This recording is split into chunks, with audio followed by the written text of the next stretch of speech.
साथ आस्था कौशिक। बॉलीवुड एक्टर सैफ अली खान पर हमले के मामले में मुंबई पुलिस लगातार जांच में जुटी है और इसी बीच आरोपी शरीफुल इस्लाम को 29 जनवरी तक कोर्ट ने पुलिस कस्टडी में भेज दिया है। वहीं सैफ अली खान ने मुंबई पुलिस के सामने बयान दर्ज करवाए हैं।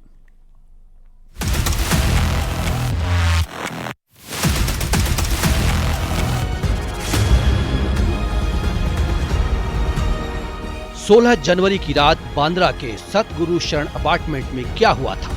कैसे हमलावर आसानी से एक्टर सैफ अली खान के घर में दाखिल हुआ और उन पर जानलेवा हमला कर दिया?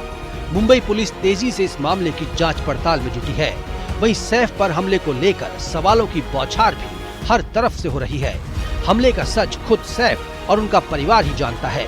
सेलिब्रिटी होने की वजह से उनके फैंस भी जानना चाहते हैं कि उनके चहेते स्टार के साथ आखिर ऐसा कैसे हो गया। हालांकि ये सब जांच का विषय है। इस बीच आरोपी शरीफुल इस्लाम को फिर 5 दिन की पुलिस कस्टडी में भेज दिया गया है। वहीं सैफ अली खान ने मुंबई पुलिस के सामने अपना बयान दर्ज कराया है। उस रात क्या हुआ, उन पर कैसे हमला हुआ, उनके बच्चे किस हाल में थे, ये सब सैफ ने बताया है। बांद्रा के सतगुरु शरण अपार्टमेंट के 11वें और 12वें फ्लोर पर सैफ अली खान का परिवार रहता है। सैफ का कहना है कि वो 11वें फ्लोर पर रहते हैं, जहां 3 बेडरूम हैं।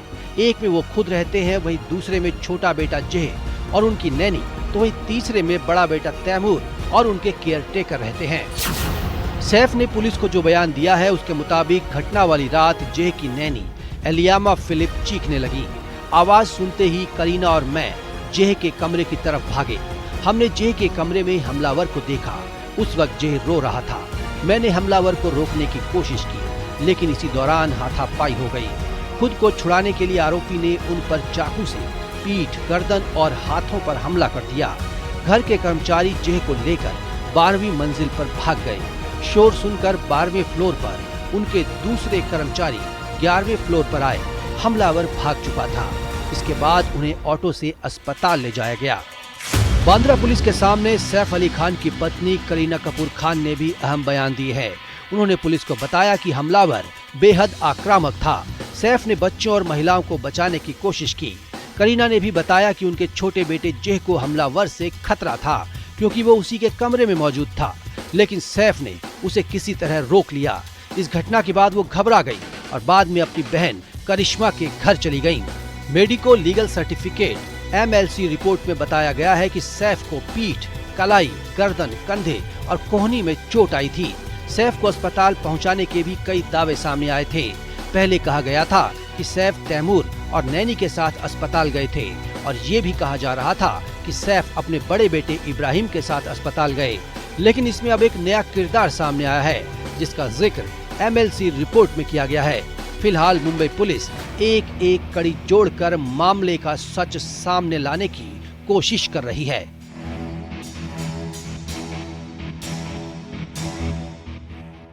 Bureau report, news 18। अभिनेता सैफ अली खान पर जो हमला हुआ वो किसी फिल्मी कहानी की तरह ट्विस्ट लेता जा रहा है। अब खबर आ रही है कि सैफ अली खान को लीलावती अस्पताल में उनके दोस्त अफसर जैदी ने एडमिट कराया था। यही वजह है कि सैफ पर हमले की कहानी में कुछ और सवाल भी अब जुड़ते जा रहे हैं। पूरा उनका उसमें ब्लड था, but he walked in like a lion. Saif पर हमले की कहानी में एक और किरदार की एंट्री। लीलावती में अफसर जैदी ने सैफ को एडमिट कराया। सैफ के दोस्त अफसर जैदी ने ही भरा एडमिशन फॉर्म। अभिनेता सैफ अली खान पर हमले के दौरान क्या क्या हुआ, ये हर कोई जानना चाहता है। हर कोई ये समझना चाहता है कि आखिर 16 जनवरी की रात हुई वारदात की पूरी क्रोनोलॉजी क्या है। लेकिन ये सब कुछ आईने की तरह साफ हो पाता कि इस कहानी में एक और किरदार की एंट्री हो गई। पहली बार लोगों के सामने इस कहानी में अफसर जैदी का नाम आया है। अस्पताल के दस्तावेजों के मुताबिक अफसर जैदी ही वो शख्स है जिसने सैफ अली खान को लीलावती अस्पताल में भर्ती कराया। जानकारी के मुताबिक अफसर जैदी सैफ अली खान के दोस्त हैं और अफसर जैदी ने ही लीलावती अस्पताल के एडमिशन फॉर्म पर अपने साइन किए। यानी अफसर जैदी ने ही अस्पताल में सारी औपचारिकताएं पूरी की। ये सारी जानकारी उस MLC नंबर 59 में दर्ज है जो लीलावती अस्पताल ने बांद्रा पुलिस को सौंपी है। रिपोर्ट में लिखा है कि सैफ पर हमला सुबह 2:30 बजे हुआ। उन्हें 4:11 पर भर्ती कराया गया। लेकिन सवाल तो ये है कि आखिर सैफ अली खान का दोस्त होने के अलावा अफसर जैदी की क्या पहचान है? कौन है अफसर जैदी? हमले के वक्त अफसर जैदी कहां थे? उन्हें सैफ पर हमले की जानकारी कैसे हुई?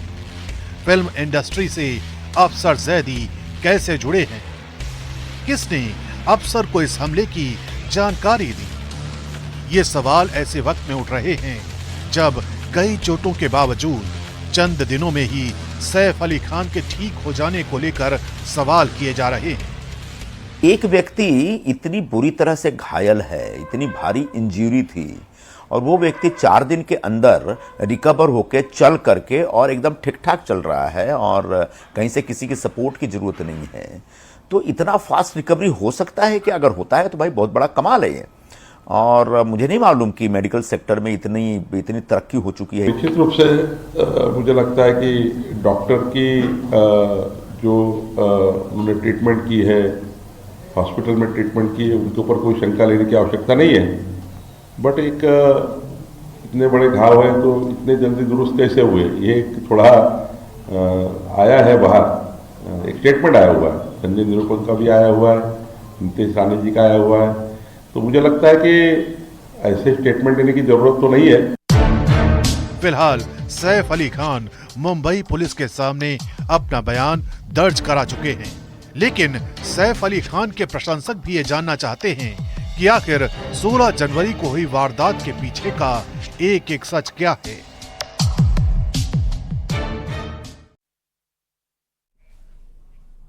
बांग्लादेश से आरोपी शरीफुल के पिता रोहुल अमीन का बयान सामने आया है। सीसीटीवी में लंबे बाल वाले एक शख्स को दिखाया गया है। मेरा बेटा कभी भी अपने बाल लंबे नहीं रखता और मुझे लगता है कि मेरे बेटे को फंसाया जा रहा है, ये बयान उसके पिता ने दिया है। शरीफुल बांग्लादेश में राजनीतिक अशांति के कारण भारत आ गया। वो भारत में ही काम करता था जहां उसको सैलरी मिलती थी और मालिक ने उसको पुरस्कार भी दिया। हम भारत में किसी को नहीं जानते और भारत में हमें कोई सपोर्ट भी नहीं है। हम गरीब हो सकते हैं लेकिन हम अपराधी नहीं हैं।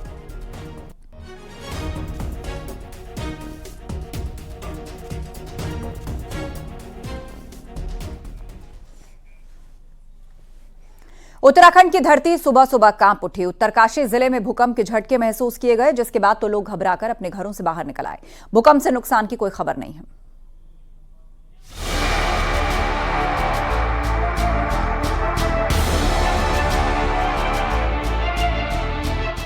सुबह के वक्त धरती डोली तो कड़ाके की सर्दी में लोग अपने घरों से बाहर भागे। हर चेहरा दहशत से भरा हुआ था। एक अनजान खतरा सताए जा रहा था। उत्तरकाशी में जब सुबह लोगों की नींद जागी तो थोड़ी ही देर में धरती में कंपन शुरू हो गई। भूकंप से धरती हिल रही थी। इसके बाद तो सब अपनी जान बचाकर बाहर निकल गए। उत्तरकाशी में एक नहीं, दो नहीं, बल्कि 3 भूकंप के झटके महसूस किए गए। सुबह 7:42 पर पहला भूकंप का झटका आया। इसके आधे घंटे के बाद 8:19 में दूसरी बार धरती हिली। इसके बाद तीसरा झटका महसूस हुआ। पहली बार जब भूकंप आया तो रिक्टर स्केल पर उसकी तीव्रता 2.7 थी। वहीं दूसरे झटके की तीव्रता 3.5 रही। भूकंप का केंद्र उत्तरकाशी का भटवाड़ी था और इसकी गहराई 5 किलोमीटर बताई गई। 42 पे हमें महसूस हुआ, फिर उसके बाद हम थोड़ा नॉर्मल हो गए थे, लेकिन थोड़ी देर बाद इतने ज़्यादा भूकंप आए, सिर्फ तीन झटके सीधे एक साथ महसूस हुए पूरे, बहुत ज़्यादा। अब पूरे डरे हुए हैं, अभी देखते हैं क्या कैसे हालात है जनपद में। बहुत ज़्यादा डरे हुए हैं सभी बाहर निकल गए, पूरे बड़ी दिक्कत हो रही है।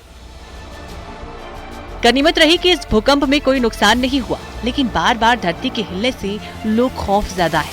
साल 1991 में उत्तरकाशी में भयानक भूकंप आया था। भूकंप में यहाँ 700 से ज्यादा लोगों की जान चली गई थी। सैकड़ों आशियाने भी तबाह हो गए थे। वो त्रासदी आज भी लोगों के जहन में है। उत्तरकाशी भूकंप के लिहाज से बेहद ही संवेदनशील इलाका माना जाता है और अक्सर भूकंप का खतरा बना रहता है। अब जानते हैं भूकंप क्यों आता है। हमारी पृथ्वी टेक्टोनिक प्लेटों पर है। पृथ्वी के नीचे तरल पदार्थ लावा है। टेक्टोनिक प्लेट्स तैरती रहती हैं और कई बार आपस में टकराती हैं। वहीं दबाव पड़ने से टूट जाती हैं। अभी 2 दिन पहले मेघालय और असम में भी भूकंप आया था, जिसकी तीव्रता 4.1 मापी गई थी। वहां लोगों को सतर्क रहने की सलाह दी गई है। उत्तरकाशी से बलबीर परमार के साथ ब्यूरो रिपोर्ट, न्यूज़ 18।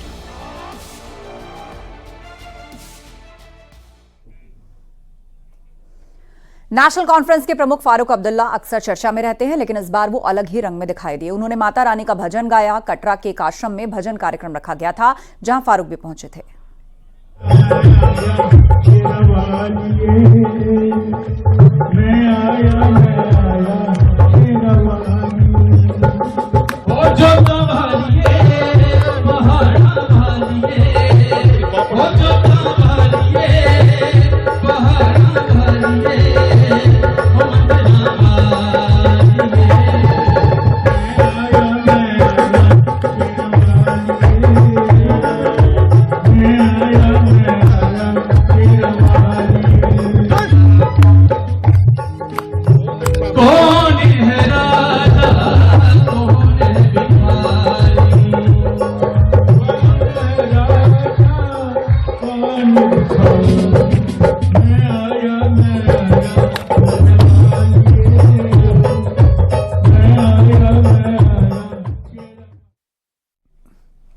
सर्दी का सीजन 80% से ज्यादा पूरा हो चुका है, लेकिन जितनी बर्फबारी की उम्मीद थी उतनी हो नहीं पाई।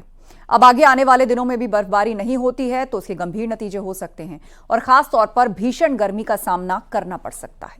इस रिपोर्ट से समझिए।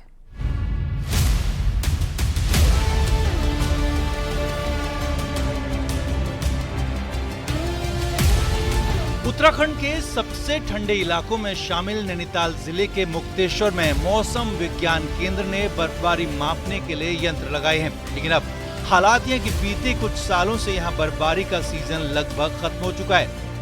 साल 2014 में जहाँ 57 इंच से ज्यादा बर्फबारी हुई तो अन्य सालों में ये बर्फबारी करीब 18 इंच तक मिली है, लेकिन पिछले 2 सालों में बर्फबारी सिर्फ 1 इंच तक ही सीमित रही है। साल 2023 तो बर्फबारी के बिना ही गुजर गया और 24 में 1 इंच तो साल 2025 में अब तक सिर्फ 6 सेंटीमीटर बर्फबारी मुक्तेश्वर में हुई है। अब इसी आंकड़े से पूरे प्रदेश में बर्फबारी का अंदाजा लगाया जा सकता है, जिसका असर न केवल तापमान पर पड़ रहा है बल्कि इससे ग्लेशियरों का पिघलना भी तेज हो गया है और अन्य गंभीर असर नदियों पर भी दिख रहा है।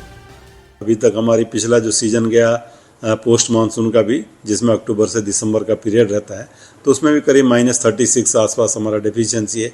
वो भी ज़्यादा थी पहले तो, लेकिन जब दिसंबर लास्ट में एक स्पेल अच्छी मिली थी तो उससे वो कम हो गई थी डेफिशिएंसी, लेकिन फिर भी -36% वो है। अब जो जनवरी से शुरू हुआ है तो इसमें भी हमारा काफ़ी डेफिशिएंसी चल रही है, तो -80 के आसपास और इस तरह से चल रहा है।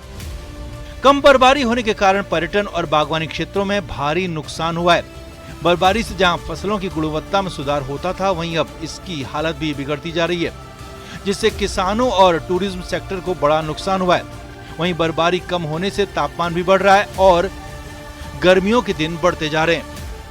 तापमान अभी तक जो अगर जनवरी की बात करें तो ज़्यादातर समय हमारे जो है सामान्य से ऊपर रह रहे हैं, चाहे वो अधिकतम तापमान है या न्यूनतम तापमान है, तो बिल्कुल इसका असर कहीं ना कहीं बिल्कुल पड़ता है, चाहे फसल है, कृषि है, बागवानी है। और इसी के साथ साथ जो रेट ऑफ मेल्टिंग रहेगा स्नो वगैरह का भी, तो उसमें भी वो फर्क पड़ता है। अगर टेम्परेचर हायर में रहेंगे तो उसका मेल्टिंग जो है फास्ट रहेगा।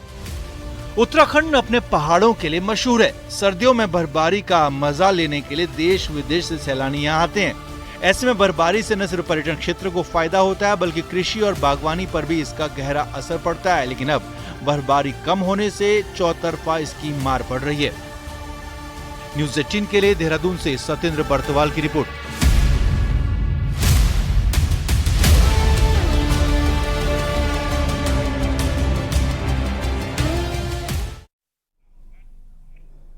और रुकेंगे ब्रेक